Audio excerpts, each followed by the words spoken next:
أعوذ بالله من الشيطان الرجيم. بسم الله الرحمن الرحيم. يسألونك عن الخمر والميسر قل فيهما إثم كبير ومنافع للناس وإثمهما أكبر من نفعهما ويسألونك ماذا ينفقون قل العفو كذلك يبين الله لكم الآيات لعلكم تتفكرون في الدنيا والآخرة ويسألونك عن اليتامى قل إصلاح لهم خير وإن تخالطوهم فإخوانكم والله يعلم المفسد من المصلح ولو شاء الله لأعنتكم إن الله عزيز حكيم صدق اللہ العظیم. یسألونک عن الخمر والمیسر، آپ سے شراب اور جوئے کے متعلق پوچھتے ہیں. قل فیہما اثم کبیر، آپ کہہ دیجئے کہ ان میں بڑا گناہ ہے. اثم کبیر، بہت بڑا گناہ ہے. ومنافع للناس، اور لوگوں کے لیے کچھ فائدے بھی ہیں. وَإِثْمُهُمَا أَكْبَرُ مِن نَّفْعِهِمَا، اور ان کا گناہ ان کے نفع سے بہت بڑا ہے. وَيَسْأَلُونَكَ مَاذَا يُنْفِقُونَ، اور آپ سے پوچھتے ہیں کہ کیا خرچ کریں. قُلِ الْعَفْوَ، کہہ دو کہ جو زائد ہو. كَذَلِكَ يُبَيِّنُ اللَّهُ لَكُمُ الْآيَاتِ، ایسے ہی اللہ تعالیٰ تمہارے لیے آیتیں کھول کھول کر بیان کرتا ہے. لعلکم تتفکرون، تاکہ تم غور کرو. فی الدنیا والآخرہ، تاکہ تم غور کرو دنیا اور آخرت کے بارے میں. ویسألونک عن الیتامی، اور یتیموں کے متعلق آپ سے پوچھتے ہیں. قل، کہہ دو، اصلاح لہم خیر، ان کی اصلاح کرنا بہتر ہے. وَإِن تُخَالِطُوهُمْ فَإِخْوَانُكُمْ، اور اگر تم انہیں ملا لو تو وہ تمہارے بھائی ہیں. واللہ یعلم المفسد من المصلح، اور اللہ تعالیٰ بگاڑنے والوں کو اصلاح کرنے والوں سے جانتا ہے. ولو شاء اللہ لأعنتکم، اور اگر اللہ تعالیٰ چاہتا تو تمہیں تکلیف میں ڈالتا. ان اللہ عزیز حکیم، بے شک اللہ تعالیٰ غالب حکمت والا ہے. یسألونک عن الخمر والمیسر، اس آیت کے اندر شراب اور جوئے کا بتایا گیا کہ آپ سے شراب اور جوئے کے متعلق پوچھتے ہیں. اسلام سے پہلے عرب میں مدت سے شراب اور جوئے کا عام رواج تھا. جب نبی اکرم صلی اللہ علیہ وسلم ہجرت فرما کر مدینہ منورہ تشریف لائے تو اہل مدینہ میں بھی شراب اور جوئے کا رواج تھا. حضرت عمر فاروق رضی اللہ عنہ اور حضرت معاذ ابن جبل رضی اللہ عنہ اور اسی طرح چند انصاری صحابہ حضور اکرم صلی اللہ علیہ وسلم کی خدمت میں آئے اور عرض کیا کہ یا رسول اللہ صلی اللہ علیہ وسلم، شراب اور جوا انسان کی عقل کو یہ دونوں خراب کرتے ہیں، عقل بھی خراب کرتے ہیں، مال بھی برباد کرتے ہیں. ان کے بارے میں آپ کیا ارشاد فرماتے ہیں؟ تب یہاں اس آیت میں یہ تو نہیں کہا گیا کہ ان دونوں چیزوں کا استعمال خود گناہ ہے، بلکہ یہ بتلایا گیا کہ ان کے استعمال سے دوسری باتیں گناہ کی پیدا ہو جاتی ہیں. مثلا شراب سے عقل زائل ہو جاتی ہے، شراب سے صحت برباد ہو جاتی ہے، اور جوا کھیلنے سے مال کی ہرس پیدا ہو جاتی ہے، اور مال کی ہرس، مال کی محبت تمام خرابیوں کی جڑ ہے. اگرچہ ان میں بعض دنیاوی فائدے بھی ساتھ لگے ہوں، مثلا بدن کو کچھ نفع پہنچ جائے یا وقتی طور پر کچھ سرور حاصل ہو جائے، یا جوئے کے ذریعے بغیر محنت مشقت کے مال ہاتھ آ جائے، لیکن ان کے فوائد کے مقابلے میں جو نقصانات ہیں وہ زیادہ ہیں. فرمایا اثم کبیر ومنافع للناس واسمہما اکبر من نفعہما، جو گناہ ہیں وہ زیادہ ہیں نفع سے. تو یہاں مقصود اس آیت میں فی نفسی ہی ان دونوں چیزوں کی برائی بیان کرنا نہیں تھا، بلکہ دوسری خرابیوں کا ذریعہ بتایا، اور اس طرح دونوں کو چھوڑنے کا مشورہ دینا مطلوب تھا صحابہ کرام نے جب یہ پوچھا تو اس آیت کو سن کر بعض صحابہ نے تو فوراً ہی دونوں کو ترک کر دیا کہ نقصان زیادہ ہے اور فائدہ تھوڑا ہے، لیکن چونکہ حرام نہیں کہا گیا تھا اس آیت میں، صرف یہ کہا گیا کہ شر اور فساد کا یہ ذریعہ ہے۔ اس کے بعد سورہ نساء کی ایک آیت وہ خاص موقع پر نازل ہوئی جس سے خاص اوقات میں نماز میں شراب پینا منع کر دیا گیا۔ یا ایھا الذین آمنوا لا تقربوا الصلاۃ وانتم سکارا۔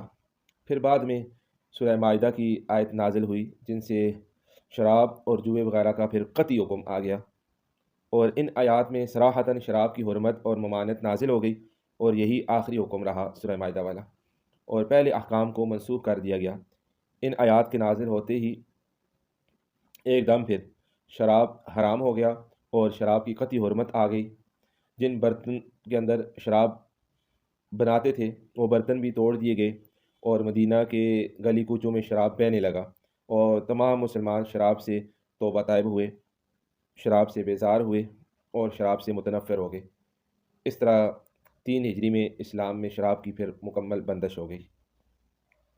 وَيَسْأَلُونَكَ مَاذَا يُنْفِقُونَ، لوگ آپ سے پوچھتے ہیں کہ کتنا خرچ کریں، کیا خرچ کریں؟ تو نفلی صدقات کی حدود پوچھی۔ چند آیات پہلے بھی یہ الفاظ گزرے ہیں، یسألونک ماذا ينفقون، یہ پہلے بھی گزر چکا ہے۔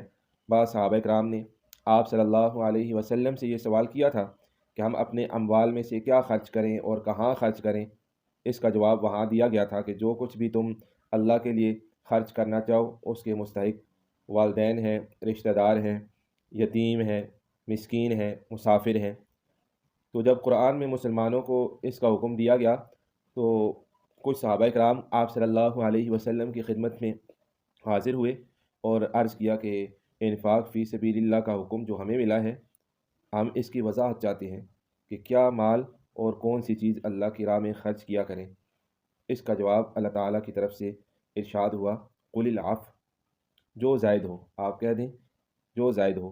عفو کی مختلف تفاسیر کی گئی، لیکن سب اقوال کا جو خلاصہ ہے وہ یہ ہے کہ جو چیز بھی تمہاری ضروریات سے زائد ہو، تمہاری حاجت سے زائد ہو، تو وہ خرچ کرو، وہ اللہ تعالیٰ کے راستے میں خرچ کرو۔ تو یعنی کسی حقدار کا حق ضائع نہ ہو، اور کسی حقدار کا حق ضائع کر کے خرچ نہ کرو، بلکہ سارے حقوق ادا کر کے اپنی ضروریات اور اپنے مصارف سے ہٹ کر جو اضافی ہے وہ خرچ کرو۔ تو یہاں پر ایک سوال یہ ہے کہ خرچ کرنے سے مراد صدقات واجبہ یعنی کہ زکوٰۃ، صدقہ فطر یا عشر وغیرہ نہیں ہے، بلکہ عام نفلی صدقہ جو ہے اس کی بات ہو رہی ہے۔ صحیح مسلم شریف کی ایک روایت ہے کہ ایک صحابی نے آ کر نبی صلی اللہ علیہ وسلم سے عرض کیا کہ یا رسول اللہ صلی اللہ علیہ وسلم، میرے پاس 1 دینار ہے تو اس کو کہاں خرچ کروں؟ آپ نے فرمایا کہ اس کو اپنے کام میں لاؤ، خود اپنی ضرورت پوری کرو۔ صحابی نے عرض کیا کہ میرے پاس اپنی ضرورت کے لیے ایک اور بھی ہے، فرمایا اپنی بیوی پر خرچ کرو۔ صحابی نے عرض کیا کہ بیوی پر خرچ کرنے کے لیے میرے پاس ایک اور ہے، فرمایا اپنے بچوں کی ضرورت کو پورا کرو۔ صحابی نے عرض کیا کہ اپنے بچوں کی ضرورت کے لیے بھی الگ رکھا ہے، فرمایا اب تو خود دیکھ بھال سکتا ہے کہ کس کو دینا ہے۔ یعنی اگر ان چیزوں کے لیے ہے تو پھر دیکھو کہ قرب جوار کے اندر جو زیادہ غریب ہے پھر اس کو دے دو رشتہ داروں میں سے۔ کذالک یبین اللہ لکم الآیات لعلکم تتفکرون، اسی طرح اللہ تعالیٰ احکام کو صاف صاف بیان فرماتے ہیں تاکہ تم فی الدنیا والآخرہ، دنیا اور آخرت کے معاملات میں سوچ لیا کرو۔ فی الدنیا والآخرہ، اللہ تعالیٰ اسی طرح احکام کو صاف صاف بیان فرماتے ہیں تاکہ تم کو ان احکام کا علم ہو جائے، اور اس علم کی وجہ سے ہر عمل کرنے سے پہلے دنیا اور آخرت کے معاملات میں سوچ لیا کرو کہ یہ خرچ کرنا اللہ تعالیٰ کے حکم کے مطابق ہے۔ اسی طرح آگے فرمایا وَيَسْأَلُونَكَ عَنِ الْيَتَامَى قُلْ إِصْلَاحٌ لَهُمْ خَيْرٌ، آپ سے سوال کرتے ہیں یتیموں کے بارے میں، یتیم کی کفالت کا اجر۔ حدیث میں آتا ہے کہ حضرت سہل بن سعد رضی اللہ عنہ سے روایت ہے، آپ صلی اللہ علیہ وسلم نے ارشاد فرمایا کہ میں اور یتیم کی پرورش کرنے والا جنت میں اس طرح ہوں گے۔ آپ صلی اللہ علیہ وسلم نے اپنی شہادت کی انگلی اور درمیان والی انگلی کو کھڑا کر کے دکھایا، دونوں انگلیوں کو کھڑا کر کے فرمایا کہ تھوڑی سی کشادگی ہے، یعنی یتیم کی پرورش کرنے والے اور اس کے مال کی حفاظت کرنے والے جنت میں میرے ساتھ اس طرح قریب ہوں گے، یعنی اس طرح اتصال ہوگا جیسے آپس میں ان دو انگلیوں کا اتصال ہے، جڑی ہوئی ہیں، تھوڑا سا فاصلہ ہے، اس طرح یہ آدمی یتیم کی پرورش کرنے والا، یتیم کی کفالت کرنے والا میرے ساتھ ہوگا۔ قل اصلاح لہم خیر، یتیم کے متعلق سوال کہہ دے کہ اصلاح ان کی بہتر ہے، تو یتیم کے مال میں احتیاط بتائی گئی۔ عرب میں چونکہ یتیموں کا حق دینے میں پہلے احتیاط نہیں ہوتی تھی، اس لیے قرآن نے فرمایا وَلَا تَقْرَبُوا مَالَ الْيَتِيمِ إِلَّا بِالَّتِي هِيَ أَحْسَنُ، ان یتیم کے مال کے قریب بھی نہ جاؤ مگر اس طریقے سے جو بہترین طریقہ ہو۔ اور پھر چوتھے سپارے میں فرمایا یتامہ، یتامہ یہ لفظ یتیم کی جمع ہے، اور یتیم سے مراد وہ نابالغ لڑکا یا لڑکی جس کے سر سے والد یا والدہ یا دونوں کا سایہ اٹھ گیا، یا ماں تو ہے والد کا سایہ اٹھ گیا، باپ کے مر جانے سے اگر بچہ یتیم ہوا تو اس کی یتیمی اور بھی زیادہ اس طرح قابل رحم ہے۔ فرمایا ان الذین یأکلون اموال الیتامی ظلما انما یأکلون فی بطونہم نارا، یتیم کا مال کھانے پر وعید بھی آئی کہ جو لوگ ظلم سے یتیموں کا مال کھا جاتے ہیں وہ اپنے پیٹ میں آگ بھر رہے ہیں، اور وہ بھی بھڑکتی ہوئی آگ، جہنم میں عنقریب وہ داخل کیے جائیں گے۔ وَإِن تُخَالِطُوهُمْ فَإِخْوَانُكُمْ، تو یہ وعیدات سن کر صحابہ کرام ڈر گئے۔ جب یتیموں کے مال کو الگ رکھنے کا حکم ہوا تو اس سے بعض صورتوں میں یتیموں کے نقصان کا اندیشہ ہوتا، صحابہ ڈر گئے، یتیموں کا مال الگ رکھتے وہ گل سڑ جاتا، تو پھر یہ حکم ہوا کہ اس طرح الگ نہ کرو بلکہ اپنی طرف سے احتیاط کرو کہ اضافی نہ کھاؤ، باقی اگر تھوڑا سا کوئی لقمہ ادھر آ گیا ادھر آ گیا تو اس میں یہ گنجائش ہے۔ وَإِن تُخَالِطُوهُمْ فَإِخْوَانُكُمْ وَاللَّهُ يَعْلَمُ الْمُفْسِدَ مِنَ الْمُصْلِحِ وَلَوْ شَاءَ اللَّهُ لَأَعْنَتَكُمْ إِنَّ اللَّهَ عَزِيزٌ حَكِيمٌ۔ وَإِن تُخَالِطُوهُمْ فرما کر بتایا گیا کہ کھانا پینا ملا جلا رکھنے کی اجازت ہے، اس لیے کہ یہ تمہارے دینی بھائی ہیں۔ تو اس آیت سے پتہ چلا کہ جو چیز خراب یا گلنے سڑنے والی ہو اس میں نیک نیت کے ساتھ ان کا کھانا آپس میں اکٹھا ہی پکا لیا جائے، تاکہ اگر ان کا کھانا الگ پکائیں، سالن الگ پکائیں تو پھر وہ بچ جائے گا اور ضائع ہو جائے گا۔ نیک نیت کے ساتھ یتیم کا مال خرچ کرے تو یہ درست ہے، اس کی پرورش کرے، صرف اس کے مال کو ضائع نہ کرے، تو یہ گنجائش ہے۔ آخر میں فرمایا ان اللہ عزیز حکیم، بے شک اللہ تعالیٰ زبردست حکمت والے ہیں۔ وَلَا تَنكِحُوا الْمُشْرِكَاتِ حَتَّى يُؤْمِنْ، اس آیت کریمہ کے اندر مشرک مرد اور عورت سے نکاح کی ممانعت ذکر کی گئی۔ یہ آیت اس کا شان نزول یہ ہے، یہ ایک صحابی حضرت ابن ابی مرثد غنوی رضی اللہ عنہ کے سلسلے میں نازل ہوئی۔ جب انہیں مدینہ طیبہ سے مکہ معظمہ ایک ضرورت کے لیے آپ صلی اللہ علیہ وسلم نے بھیجا، مکہ مکرمہ میں ایک عورت تھی عناقہ نامی، مشرکہ تھی، انتہائی حسین و جمیل تھی۔ زمانہ جاہلیت میں اس صحابی کے ساتھ محبت رکھتی تھی، ان پر فریفتہ ہو گئی اور ان سے درخواست کی، ابن ابی مرثد غنوی رضی اللہ عنہ سے ان سے نکاح کی درخواست کی، تو انہوں نے کہا کہ میں نبی کریم صلی اللہ علیہ وسلم کی اجازت لوں گا، اگر انہوں نے اجازت دی تو ٹھیک ہے، میری اجازت آپ صلی اللہ علیہ وسلم کی اجازت پر موقوف ہے۔ جب مدینہ واپس آئے صحابی اور آپ صلی اللہ علیہ وسلم سے یہ بات عرض کی، سارا واقعہ بتایا اور نکاح کی بات بھی کی، تو اس پر یہ آیت نازل ہوئی جس میں حکم دیا گیا کہ مشرک عورتوں سے مسلمان نکاح نہ کریں جب تک وہ ایمان نہ لے آئیں اور اسلام قبول نہ کر لیں۔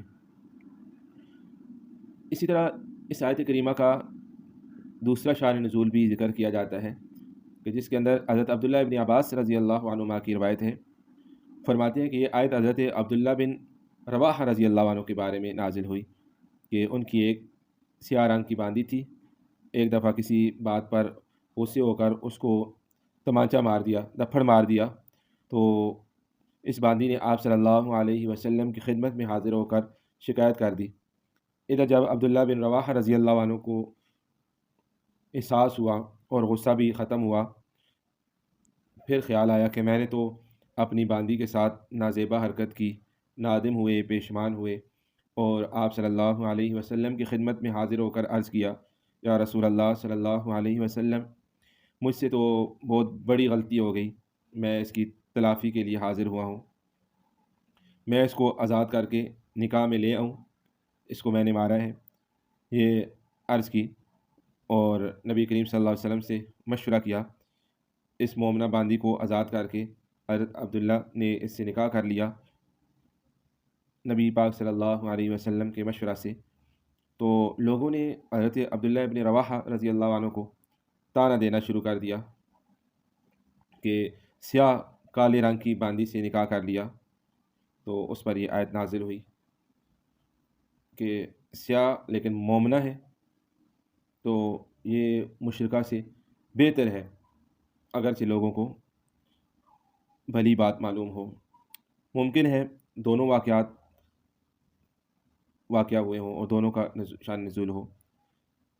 اس آیت کے نزول سے پہلے تو مسلمان مرد اور کافر عورت، یا اسی طرح کافر مرد مسلمان عورت آپس میں عرب کے اندر شادیاں کرنے کا رواج تھا، لیکن جب یہ آیت کریمہ آ گئی تو پھر رواج ختم ہو گیا اور حکم آ گیا کہ نہیں ہو سکتا، مسلمان کا کافر کے ساتھ نہیں ہو سکتا، کافر کا مسلمان کے ساتھ نہیں ہو سکتا۔ مسلمان مرد کا نکاح کافر عورت سے نہ کیا جائے، ہاں اگر عورت صحیح معنی میں کتابیہ ہو تو پھر سورہ مائدہ کی آیت نمبر 5 کی روح سے جائز ہے، شرط یہ ہے کہ اسلام سے مرتد ہو کر کتابیہ نہ بنی ہو کوئی کتابیہ۔ دوسرا حکم یہ بتایا گیا، مسلمان عورت کا نکاح کافر مرد سے نہ کیا جائے، خواہ مرد کتابی کافر ہو یا غیر کتابی کافر ہو۔ اگر پہلے سے نکاح ہو تو ایک کے کافر اور دوسرے کے مسلمان ہونے کی صورت میں نکاح ختم ہو جائے گا، ایک مسلمان ہے دوسرا کافر ہے تو ان کا آپس میں نکاح ختم ہو جائے گا۔ اولئک یدعون الی النار، یہ لوگ جہنم کی طرف بلاتے ہیں، واللہ یدعو الی الجنۃ والمغفرۃ باذنہ، اور اللہ تعالیٰ جنت اور مغفرت کی طرف بلاتے ہیں، اللہ تعالیٰ اپنے حکم کی طرف بلاتے ہیں۔ یہاں کافر اور مشرک عورتوں سے نکاح کرنے کی ممانعت فرمائی گئی اور مشرک اور کافر مردوں سے مسلمان عورتوں کا نکاح ناجائز اور ممنوع قرار دیا، اور ساتھ یہ بھی بتلا دیا گیا کہ کافر کیسا ہی حسن و جمال والا ہو، عزت والا ہو، حکومت والا ہو، مگر وہ ایک فقیر ترین مومن کے ایمان کے مقابل نہیں ہو سکتا، کیونکہ کافر انسان خدا کی نافرمانی کرتا ہے، اللہ سے کفر اور سرکشی کرتا ہے، گناہ کی دعوت دیتا ہے، جس کا لازمی نتیجہ جہنم ہے، اور اللہ تعالیٰ انسانوں کو دعوت دیتے ہیں اپنی جنت کی طرف اور مغفرت کی طرف۔ وہ چاہتے ہیں کہ تم ایسے اعمال کرو، ایسے عقائد اختیار کرو، ایسے اعمال اور عقائد اور نظریات پر عمل کرو جو تمہاری مغفرت کا سبب بن جائے اور تم جنت میں داخل ہو جاؤ۔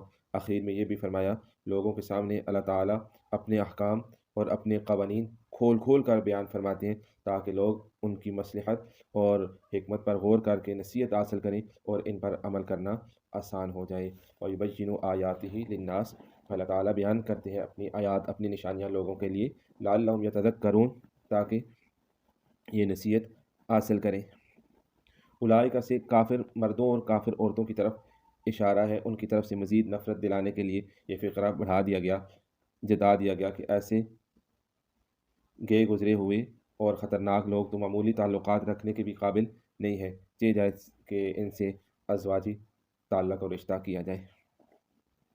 مسلم شریف اور بخاری شریف کی روایت ہے، عورت کو انتخاب کرنے میں 4 اسباب کو دیکھا جائے۔ حضرت ابو ہریرہ رضی اللہ عنہ روایت کرتے ہیں کہ آپ صلی اللہ علیہ وسلم نے ارشاد فرمایا، 4 باتیں دیکھ کر عورت سے نکاح کیا جائے، ایک تو مال، دوسرا حسب نسب، تیسرا جمال اور خوبصورتی، اور چوتھا دین، اور فرمایا تم دیندار عورت کو تلاش کرو، دین کو فوقیت دو۔ مسلم شریف میں ہے کہ دنیا کل کی کل ایک متاع ہے، اور دنیا کے متاع میں سب سے افضل چیز نیک بخت عورت کا مل جانا۔ دعا ہے کہ اللہ تعالی ہمیں قرآن اور احادیث کی روشنی میں